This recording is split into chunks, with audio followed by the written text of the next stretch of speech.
अस्सलाम वालेकुम। मेरा नाम है इमरान जलाली और आप देख रहे हैं मेरा YouTube channel programming with Imran. ये CS508 मॉडर्न प्रोग्रामिंग लैंग्वेजेस की असाइनमेंट नंबर 2 आई हुई है स्प्रिंग 2023 की। इसके टोटल मार्क्स हैं 20 और इसकी ड्यू डेट है 14 जुलाई। तो इसमें थ्रेड्स वगैरह की प्रैक्टिस कराई गई है आपको। ये इंस्ट्रक्शंस आप खुद पढ़ लीजिएगा। और इन्होंने बताया है कि भाई आपको अपना नाम जो है वो शुरू में डिस्प्ले कराना है, क्योंकि मैं अभी आपको कोड में दिखाऊंगा। बाकी सारी चीज़ें कॉमन हैं जो कि आपने कॉपी नहीं करना। प्रोग्राम रनेबल होना चाहिए। सबमिट कराने के बाद ड्यू डेट में आपने ड्यू डेट में को सबमिट कराना है। और इस बात का ख्याल रखिएगा कि इन्होंने लिखा है कि आप प्रोग्राम को चला के अच्छी तरह कंफर्म करके तसल्ली करके आप उसको कंप्रेस करेंगे, रार की फ़ाइल या जिप की फ़ाइल बनाएंगे और फिर VLMS में अपलोड करेंगे। आपको दो फाइलें जावा की बनानी है, वो मैं आपको भी दिखाऊंगा। मैं अपनी सोल्यूशन आपको शेयर करूंगा। अच्छा, इसमें इन्होंने ये कहा है कि एक दफ़ा आप जब ये फ़ाइल अपलोड कर देंगे तो वो दोबारा रिप्लेस नहीं होगी। तो आपको इस बात का ध्यान रखना है कि जब आप अपलोड करें तो आपका सोल्यूशन एग्जैक्टली वैसा ही होना चाहिए जैसा कि उन्होंने मांगा है। क्योंकि अगर एक बार आपने अपलोड कर दिया तो दोबारा आप उसको अपलोड नहीं कर पाएंगे। तो आप इसमें जावा का कंपाइलर अगर आपने इंस्टॉल किया हुआ है, जो कि मैंने तो इंस्टॉल किया हुआ है, तो यूज़ कर सकते हैं। अगर आप चाहें तो ऑनलाइन जावा के कंपाइलर्स मौजूद हैं, चाहें तो वो आप यूज़ कर लें। ये आपकी जवाबदीद है कि आप क्या यूज़ करना चाहते हैं। मगर आपको दो फाइलें बनानी हैं। तो अब प्रॉब्लम स्टेटमेंट की जानिब चलते हैं। वो कहते हैं कि in Java multithreading and concurrency are two important concepts that are utilized for efficient use of system resources for a better performance in multitasking application। अब आप ये जितने भी CS के स्टूडेंट हैं, वो CS506 पढ़ के आ चुके हैं। उस वहाँ उन्होंने जावा को थ्रेड्स के बारे में बहुत तफसील से एक्सप्लेन किया है। अगर आप चाहें तो अपने CS506 के हैंडआउट को भी रेफ़र कर सकते हैं। और आपके 508 में बहुत ज़्यादा एक्सप्लेनेशन नहीं है, एक दो एग्जांपल्स दिए रखी हैं, वो मेरे ख्याल में काफ़ी नहीं होंगी इस असाइनमेंट को पूरा करने के लिए। आप थ्रेड का कॉन्सेप्ट आप लोगों के लिए न्यू नहीं है। आप CS604 में थ्रेड्स के बारे में बहुत डिटेल में पढ़ चुके हैं कि थ्रेड्स क्या होते हैं ऑपरेटिंग सिस्टम में और किस तरीके से हम क्यों थ्रेड को यूज़ किया जाता है।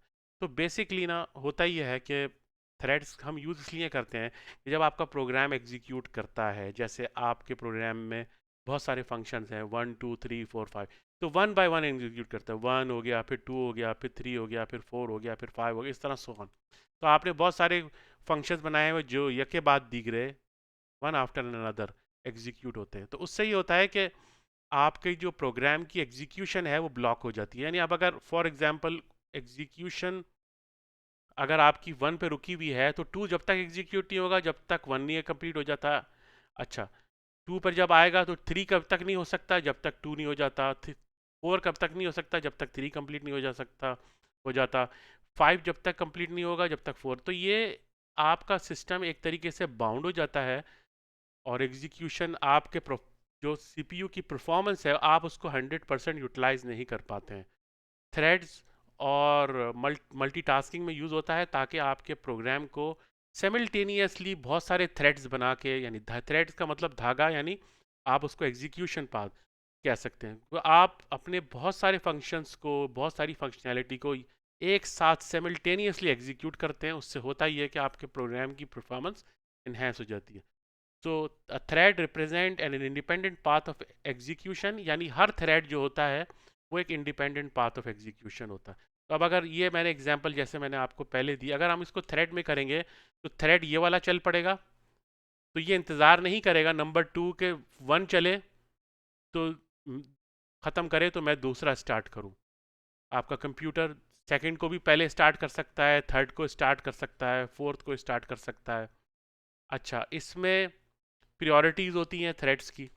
अच्छा, थ्रेड्स में ये होता है कि आप कोई भी चीज़ पहले आ जाए बाद में आ जाए तो वो उस हिसाब से एग्जीक्यूशन उसके देख के, मतलब इसको चलाना शुरू किया कंप्यूटर में, फिर इसको देखा कि भाई बहुत सारा ये टाइम ले रहा है तो ऑटोमेटिकली इसको एग्जीक्यूट करता रहता है, लेकिन मीन वाइल दूसरा थ्रेड क्रिएट करके इसको एग्जीक्यूट कर देता है और फिर तीसरा इसको एग्जीक्यूट करता है। तो इस तरह से 5 थ्रेड, यानी जितने भी आप बनाना चाहें बना लें। तो वो थ्रेड जो हैं एक साथ बहुत सारे एग्जीक्यूट होते हैं और उससे फ़ायदा ये होता है कि आपका जो प्रोग्राम एग्जीक्यूशन है वो रिलेटिवली फास्ट हो जाती है। आपके विंडोज़ के अंदर, ख़ास तौर के अंदर जो आप ऑपरेटिंग सिस्टम यूज़ कर रहे हैं, उसमें थ्रेड्स इस तरह से होता है कि भाई आपने जैसे फॉर एग्जांपल ये ब्राउज़र चलाया हुआ है और आपने ये चलाया हुआ है, वर्ड चलाया हुआ है, व्हाट्सएप भी चलाया हुआ है, विजुअल स्टूडियो कोड, तो ये बहुत सारी चीज़ें एक साथ आप देख रहे हैं कि एग्जीक्यूट हो रही हैं। आप एक ही वक्त में गाने भी सुन सकते हैं, वीडियोज़ भी देख सकते हैं, एक ही वक्त में आप, तो साइमल्टेनियसली, यानी ऐसा नहीं होता कि अगर मैंने ब्राउज़र को यूज़ करना शुरू किया तो व्हाट्सएप ऑफ हो गया, व्हाट्सएप को यूज़ करना शुरू किया तो ये ऑफ हो गया। तो मल्टी थ्रेडिंग मॉडर्न कंप्यूटिंग में एक बहुत इंपॉर्टेंट चीज़ है, क्योंकि आपके कंप्यूटर्स बहुत फास्ट हो चुके हैं। तो आप अपने टाइम को मैक्सिमम यूटिलाइज करते हैं अपनी एफिशिएंसी बढ़ाने के लिए, अपने प्रोग्राम एग्जीक्यूशन को बढ़ाने के लिए, एनहेंस करने के लिए, ताकि आपका प्रोग्राम आपको जल्द से जल्द वो रिज़ल्ट दे सके जो आप उससे करना चाह रहे हैं। तो ये बेसिकली थ्रेड जो है ना, आप पढ़ चुके हैं CS604 में और CS506 में, और अगर आपने नहीं पढ़ा है तो आप काइंडली या तो रेफ़र कर लीजिए या इंतज़ार कीजिए जब वो कोर्स आपको पढ़ाया जाएगा। तो कहने का मकसद ये है कि थ्रेड जो है, it's always an independent execution path to enhance the performance of your application. ये बेसिकली रिस्पॉन्सिवनेस को बढ़ाता है, पैरेललिज्म जो है, यानी पैरेलली, ये जिस तरह जैसे अगर फॉर एग्जांपल मैंने 5 थ्रेड्स बनाए हैं फॉर एग्जांपल, तो ये ज़रूरी नहीं होगा कि एक थ्रेड बना है तो दूसरा दूसरा जो है फंक्शन एग्जीक्यूट तब तक नहीं होगा जब तक पहला नहीं हो जाता।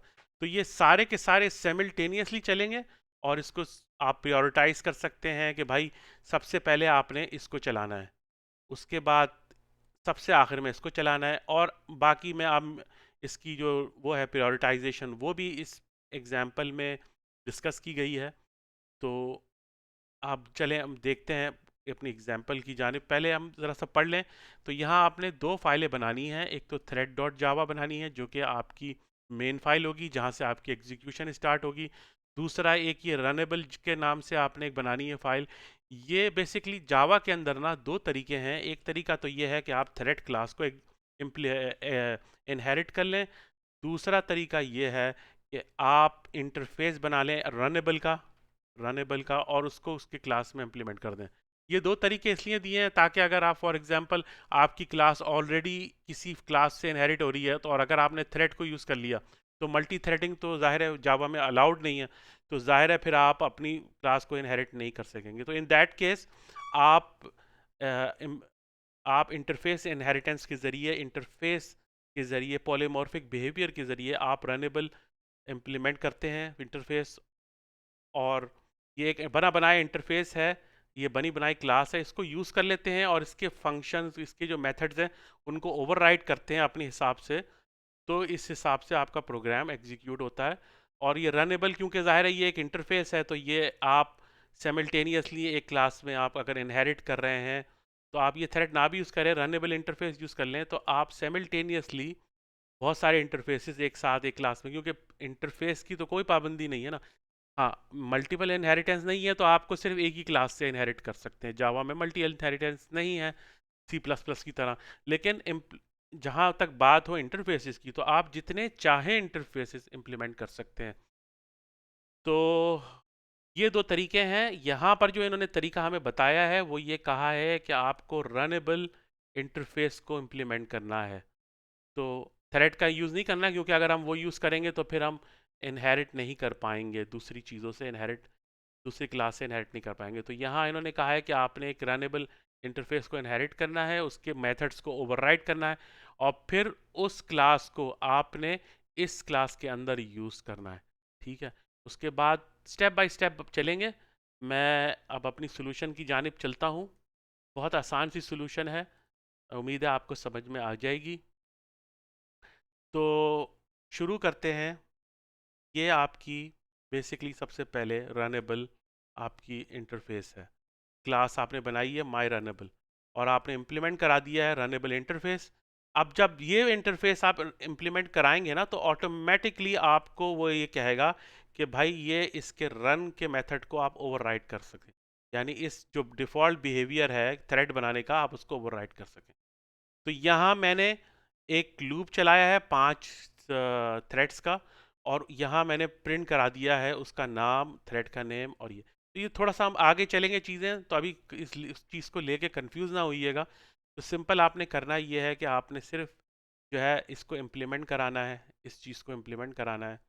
इसको अगर मैं निकाल दूं तब भी कोई ख़ास फ़र्क नहीं पड़ने वाला। मैं ज़रा चला के दिखा देता हूँ आपको। तो ये मैं इसको निकाल रहा हूँ डिफ़ॉल्ट कंस्ट्रक्टर को, क्योंकि डिफ़ॉल्ट कंस्ट्रक्टर ऑटोमेटिकली जावा में इम्प्लीमेंट हो जाता है। तो मैं इसको प्रोग्राम को अपने छोटा कर देता हूँ। तो ये मैंने सिंपल क्या किया, रनेबल इंटरफेस इस क्लास में इम्प्लीमेंट कराया। जब ये मैं इम्प्लीमेंट कराऊंगा तो ये मुझे ओवरराइड करना पड़ेगा। जैसा कि आप जानते हैं कि interfaces is just like a contract. तो अगर आप कॉन्ट्रैक्ट को साइन करेंगे तो आपको टर्म्स एंड कंडीशन को होंगी, आपको टर्म्स एंड कंडीशन फॉलो करनी। तो इस टर्म्स एंड कंडीशन में एक वो है, ये है कि आप रनेबल को इम्प्लीमेंट करेंगे अपनी क्लास के अंदर। अगर मैं इसको इम्प्लीमेंट नहीं करवाता तो ऑटोमेटिकली जावा जो है वो चिल्लाना शुरू कर देगा कि आपने इम्प्लीमेंट नहीं कराया। ये देखिए, तो यहाँ पे मैं वो कहता है कि भाई आप रन को आप उसको ओवरराइड करेंगे। ठीक है, देखें यहाँ पे वो कह रहा है कि यहाँ पे मैं अगर इसको हटा दूंगा तो वो कहेगा कि भाई आपने इम्प्लीमेंट नहीं किया। देखें, the type my runnable must be implement the inherited stack method runnable dot run. तो मैं इम्प्लीमेंट कराऊंगा तो वो इजाज़त देगा मुझे यूज़ करने की थ्रेड को, अदरवाइज वो नहीं देगा। तो मैंने ओवरराइड लिख के ओवरराइड कर दिया उसकी डिफ़ॉल्ट फंक्शनैलिटी को। इसको मैंने इम्प्लीमेंट कर दिया है, और इसमें मैंने सिंपल मैंने किया क्या है कि मैंने इसके अंदर आपके एक वेरिएबल आपका डिफाइन करके, मतलब यहाँ पे मैंने सिंपल एक लूप चलाया है, लूप के ज़रिए मैं प्रिंट करा रहा हूँ। तो ये आगे जाके मैं आपको दूसरी फाइल में जब जाऊँगा तो मैं बताऊँगा। तब दूसरी फाइल की तरफ चलते हैं। अब यहाँ पे ये आपका मेन प्रोग्राम है जहाँ से आपकी प्रोग्राम एग्जीक्यूशन स्टार्ट होगी। तो प्रायोरिटी के बारे में मैं आपको बता चुका हूँ। थ्रेड प्रायोरिटी के अंदर तो नॉर्मल जो थ्रेड की प्रायोरिटी होती है वो 5 होती है, ठीक है ना। यहाँ मैंने कांस्टेंट डिफाइन कर लिए हैं ताकि मुझे न्यूमेरिक वैल्यूज़ यूज़ ना करनी पड़े। एंड मैं कोड रीडेबिलिटी के लिए मैंने ये 3 चीज़ें डिफाइन कर दी हैं। तो ये नॉर्मल प्रायोरिटी जो मैं यहाँ यूज़ नहीं कर रहा हूँ, अब ये स्क्विगली लाइन यहाँ पे इसलिए आ रही है क्योंकि ज़ाहिर है मैंने जो है यहाँ पे इसको यूज़ नहीं किया है। तो ये कह रहा है कि भाई आपने इसको यूज़ नहीं किया है, तो आप चाहें तो इसे हटा दें। मैंने ये सिर्फ आपकी समझाने के लिए आपको रखा था, मैंने इसको हटा दिया क्योंकि मैं इसको यूज़ नहीं कर रहा हूँ। तो ज़ाहिर है वो स्क्विगली लाइन आती रहेगी, ये एरर नहीं आएगा। लेकिन जावा आपको हमेशा वेरिएबल्स इस बात की तनबीह करता है कि अगर आप अपनी चीज़ यूज़ कर रहे हैं तो आप उसको लिखें, अदरवाइज़ उसको मत लिखें। बिला वजह कोड ऐसा मत लिखें जो आप यूज़ कर रहे हैं। तो हम आगे चलते हैं। यहाँ मैंने 2 कांस्टेंट डिफाइन कर दिए। तो मैक्सिमम प्रायोरिटी जो होती है वो 10 होती है किसी भी थ्रेड की मल्टी थ्रेडिंग एनवायरनमेंट में, और मिनिमम प्रायोरिटी होती है। प्रायोरिटी हम क्यों सेट करते हैं? ताकि हम किसी चीज़ को प्रायोरिटाइज कर सकें। जैसे आप अपनी रोज़मर्रा ज़िंदगी में किसी चीज़ को प्रायोरिटी करते हैं, भाई आपके पास 10 काम है। अब आप चाहते हैं कि मैं मैथ्स का सब्जेक्ट सबसे पहले पढूं या मैं CS 201 पहले पढूं, तो आप इसको प्रायोरिटाइज कर देते हैं कि टॉप प्रायोरिटी मेरी ये है और सबसे लोएस्ट प्रायोरिटी ये है। ठीक है, हम इस कंप्यूटर को बता देते हैं, आपके माइक्रो प्रोसेसर को, कि ये आपकी सबसे पहली प्रायोरिटी है और ये प्रायोरिटी है। अब यहाँ पर इन्होंने हमें यहाँ पे कंडीशन दे रखी है कि आपको यहाँ पर इन द आपने thread test Java instantiate 3 objects of my runnable giving as by giving name as first runnable, second runnable, third runnable। तो ये आपको 3 वेरिएबल डिफाइन करने हैं यहाँ पे। जैसे कि मैंने आप देख रहे हैं कि मैंने यहाँ इस क्लास को यहाँ इंस्टेंशिएट कर दिया है। 3 वेरिएबल मैंने बना लिए हैं, 3 मैंने मैंने ऑब्जेक्ट्स बना लिए हैं। इसी टाइप के 3 मुख्तलिफ ऑब्जेक्ट बना लिए। अब मैं तीनों को, क्योंकि मैं यहाँ थ्रेड को एग्जीक्यूट कर रहा हूँ, तो तीनों को साइमल्टेनियसली, अब ऐसा नहीं हो सकता कि अगर फर्स्ट चलेगा तो सेकंड नहीं चलेगा, सेकंड चले तो थर्ड चलेगा, या फिर ये कि ये सीक्वेंस में चलेंगे, नहीं। थ्रेड के अंदर प्रोसेसर, माइक्रो प्रोसेसर आपके कंप्यूटर का, वो डिफाइन करता है, वो एक साइमल्टेनियसली बहुत सारी चीज़ों को एक साथ एग्जीक्यूट करता है, ताकि अगर आपका प्रोसेसर फास्ट है तो आपके जो एग्जीक्यूशन टाइम हो उसको कम से कम किया जाए, प्रोग्राम की रिस्पॉन्सिवनेस को बढ़ाया जाए। जैसा कि आप गेम्स में यूज़ करते हैं, तो मल्टी थ्रेडिंग के बगैर कोई गेम नहीं चलती। आप देखते हैं कि आप गेम में कोई चीज़ खेल रहे हैं, अचानक से कोई ग्राफिक्स आ गया, कोई और ऑब्जेक्ट आ गया, तो वो चलता है। तो ये नहीं होता कि आप रुकेंगे तो फिर वो ड्रॉ होगा, नहीं। वो अलग ड्रॉ हो रहा है, उसकी अलग चीज़ कंट्रोल हो रही है, आप अपना अलग कंट्रोल कर रहे हैं। इस तरह से बहुत सारे ऑब्जेक्ट्स। तो गेम में बेसिकली थ्रेड जो होते हैं वो बहुत कॉमन आपको नज़र आते हैं। इसके अलावा ऑपरेटिंग सिस्टम में भी मैंने आपको एग्जांपल दी थी वर्ड की और ये सब की बताया था।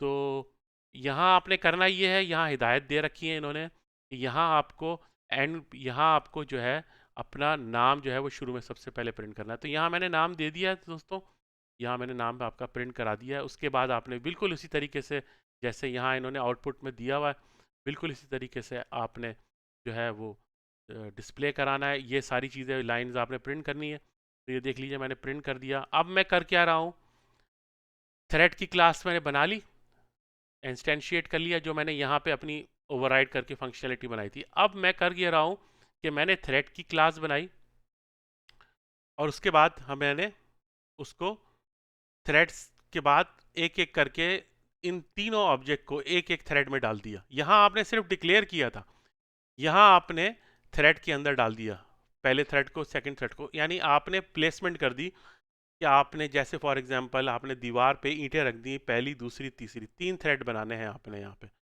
ये यहाँ पे इन्होंने दे रखा है एग्जाम्पल के अंदर कि आपको 3 थ्रेड्स बनाने हैं। You have to create three objects of thread class, thread 1, thread 2, thread 3 by passing the objects of my runnable. तो यहाँ मैंने 3 ऑब्जेक्ट बनाए, उसमें मैंने उसके कंस्ट्रक्टर में मैंने ये पास कर दिया, ठीक है ना, उसके जो कंस्ट्रक्टर है थ्रेड क्लास का उसमें पास कर दिया उस थ्रेड का नाम। तो ये अपनी क्लास बनाई थी थ्रेडेबल, जो मैंने यहाँ बनाई थी, उसके मैंने 3 कॉपियाँ बनाई और तीनों को अलग अलग एक एक थ्रेड में डाल दिया।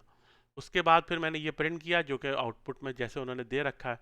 उसके बाद आपने किया ये, यहाँ ये कहते हैं, आपको ये कह रहे हैं कि क्रिएट 3 ऑब्जेक्ट्स, यहाँ हमने बना लिया। अब यहाँ पे ये कह रहे हैं कि जब थ्रेड वो हो जाए तो आप कह देंगे सक्सेसफुली क्रिएटेड, जब आप कर लेंगे, ये आपको प्रिंट कराना है। अच्छा, आप ये कह रहे हैं set the maximum priority of as a 10 of thread 3।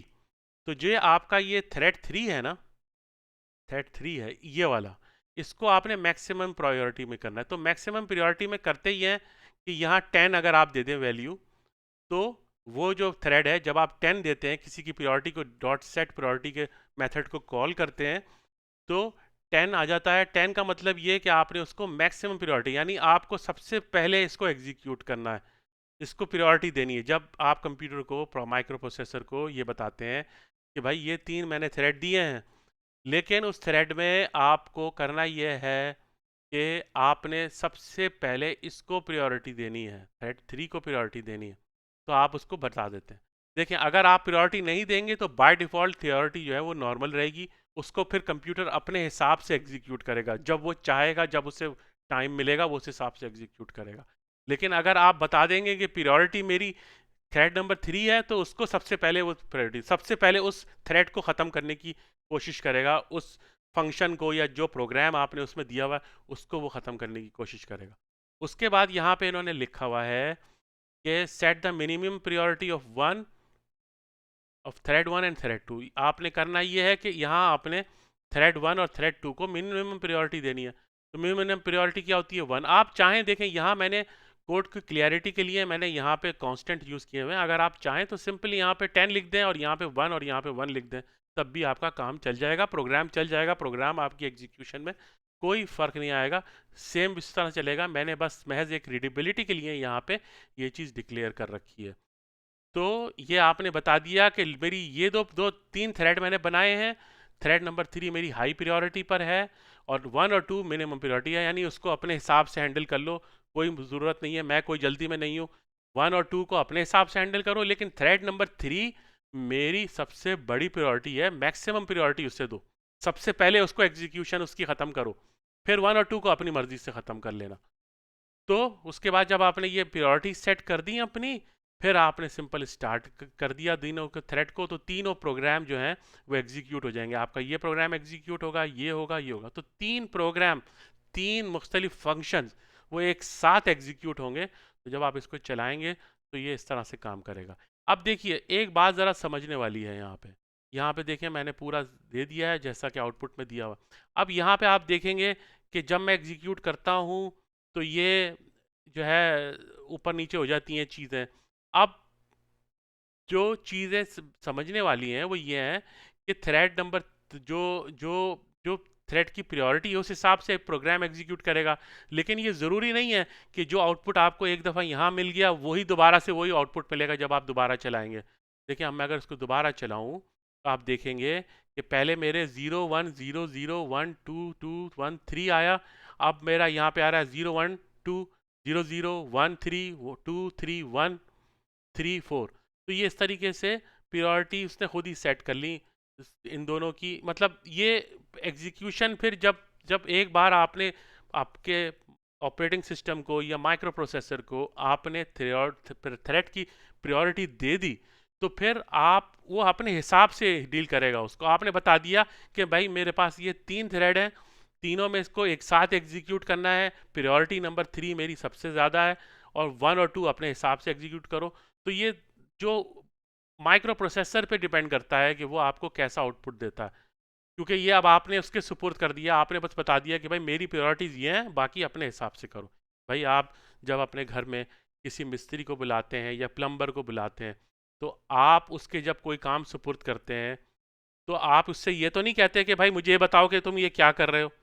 भाई उसको आपने सुपुर्द कर दिया, आपने उसको डेलीगेट कर दिया कि भाई तुमने ये मेरे बाथरूम का नलका सही करना है, मुझे आपने ये चीज़ ठीक करनी है। अब आप उसको बता देते हैं कि यार देखो एक काम करो, किचन का नलका पहले ठीक कर देना, बाथरूम का नलका अपने हिसाब से सर कर दो।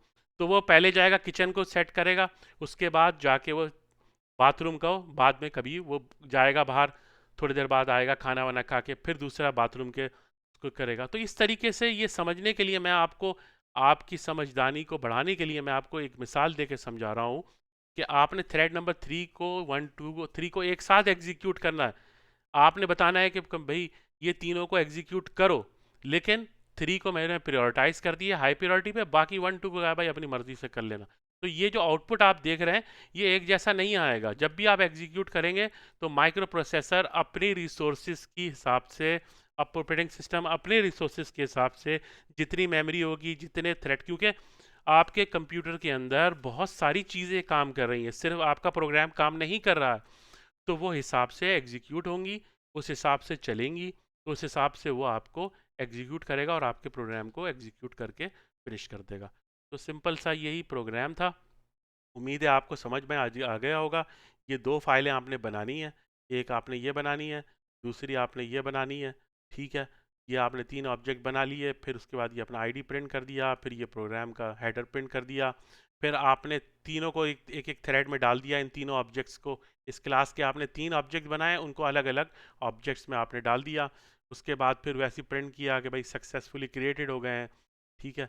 उसके बाद आपने सिस्टम प्रिंट एलन के ज़रिए आपने थर्ड को जो है हाई प्रायोरिटी पे रख दिया और 1 और 2 को आपने लो प्रायोरिटी पे रख दिया, ठीक है, मिनिमम प्रायोरिटी पे रख दिया।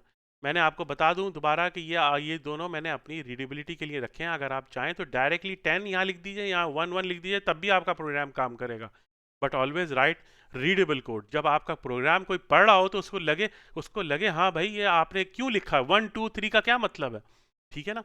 तो हम रीडेबिलिटी बनाने के लिए इनोम्स का इस्तेमाल करते हैं, कॉन्स्टेंट्स का इस्तेमाल करते हैं। तो उम्मीद है बात समझ में आ गई। जब आपने ये सब कुछ कर लिया तो आपने कंप्यूटर को कहा कि हाँ भाई अब एग्जीक्यूशन स्टार्ट कर दो। तो ये तीनों के तीनों एग्जीक्यूट एक साथ होंगे और ये रिजल्ट्स आप देख रहे हैं।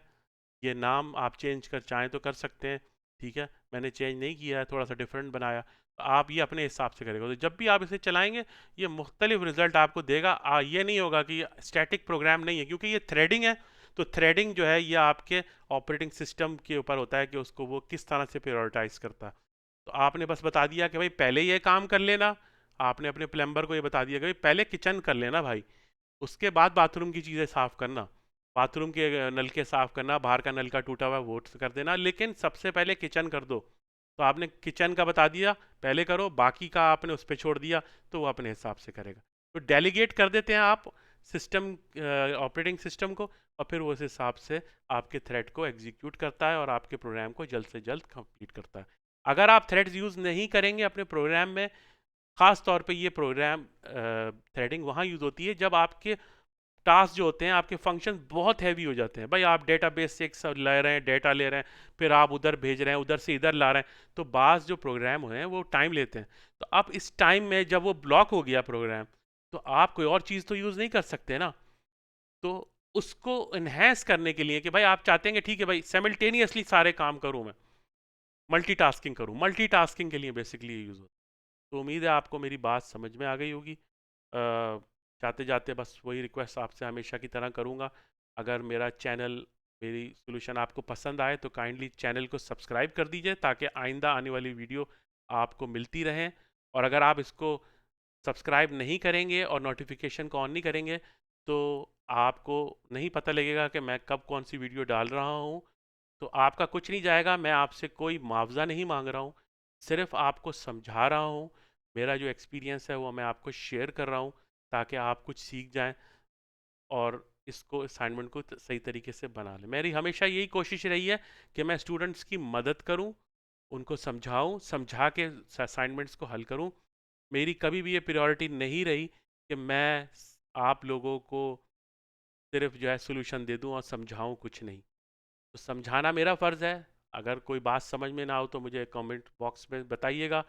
मेरे चैनल को सब्सक्राइब कीजिए, वीडियो को लाइक कीजिए, बेल का आइकॉन को दबाना ना भूलिए, और ये सॉल्यूशन अपने दोस्तों अहबाबों के साथ शेयर कीजिए। उम्मीद है बात समझ में आई होगी, गई होगी। और मुझे इजाज़त दीजिए। मैं हूँ आप सबका इमरान जलाली। फ़ी अमान अल्लाह।